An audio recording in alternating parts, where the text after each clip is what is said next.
Okay, so here we are, question 9, the last question of the 2021 Specialist Maths Exam 1.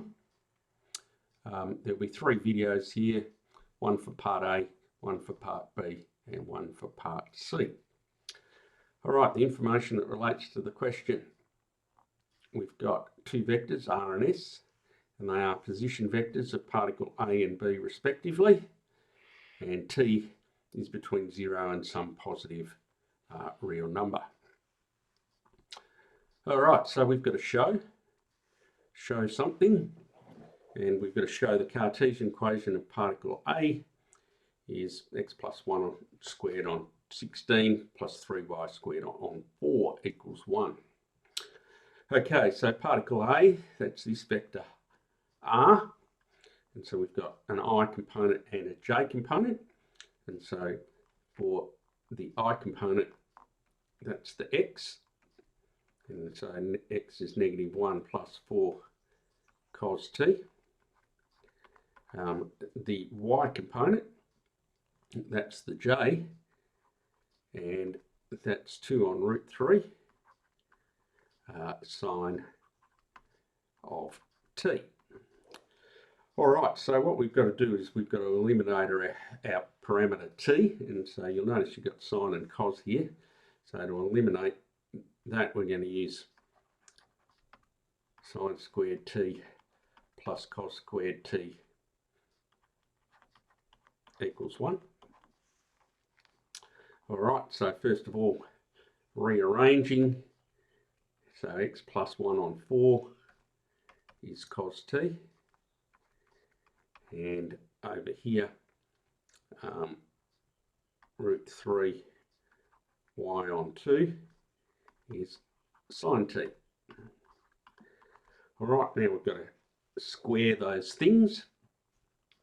All right, so x plus 1 squared on 16, and then when we add them together, like up here, sine squared plus cos squared, 3y squared on 4, and that equals 1. And so there we've shown what we've been asked to show. All right, so that's part A 1. All right, now it says show the Cartesian equation of the path of the particle in A in the first quadrant. It's in the first quadrant. So we'll come back to the first quadrant. Can be written as this y equals. So effectively what they're wanting us to do is they're wanting us to rearrange what we got in part 1, what we showed in part 1, to get the y by itself. Now, if you didn't know how to show that, you've still got the answer that you can work with to get the y by itself. All right, so to do that, what I'm going to do is I'm going to move this x plus 1 squared on 16 over the other side over here. And so when I do that, I'm actually going to split this down the middle here as well, because there's a bit of working going on here that I might not fit it. I'm not confident that I'll fit. So 3y squared on 4 equals 1 minus x plus 1 squared on 16. All right, now before I do anything here with this, I'm going to create a common denominator and put that all together. So common denominator would be 16, so that's 16 minus x plus 1 squared on 16.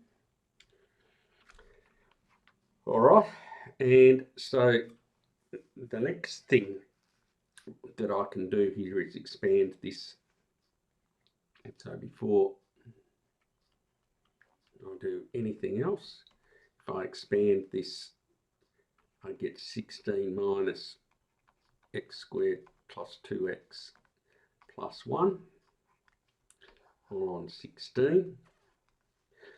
And then what I need to do is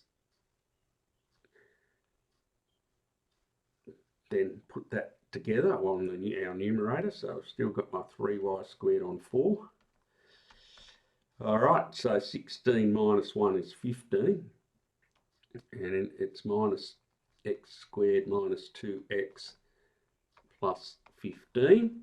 Now you'll see there's what's underneath the square root there, so that's where that's come from.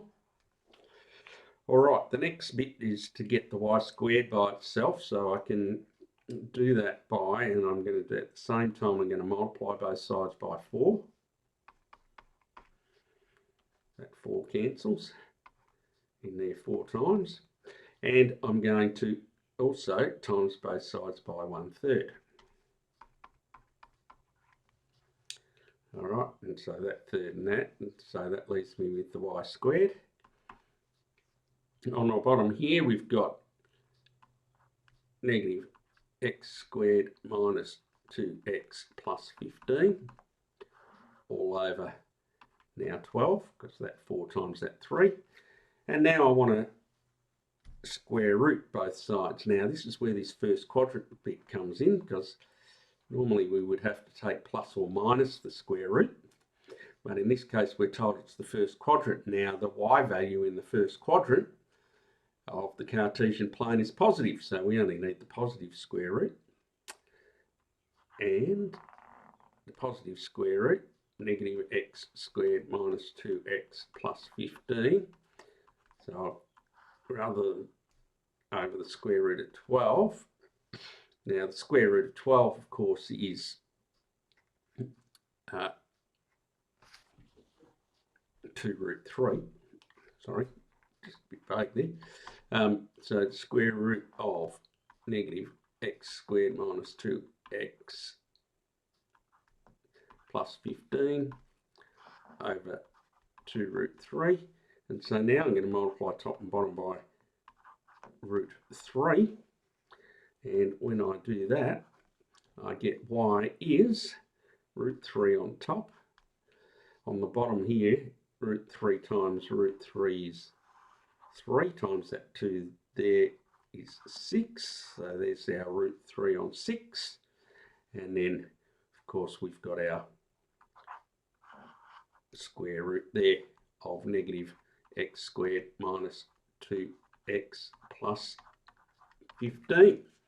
All right, so there we've shown what we needed to show, that we can write the Cartesian in this form.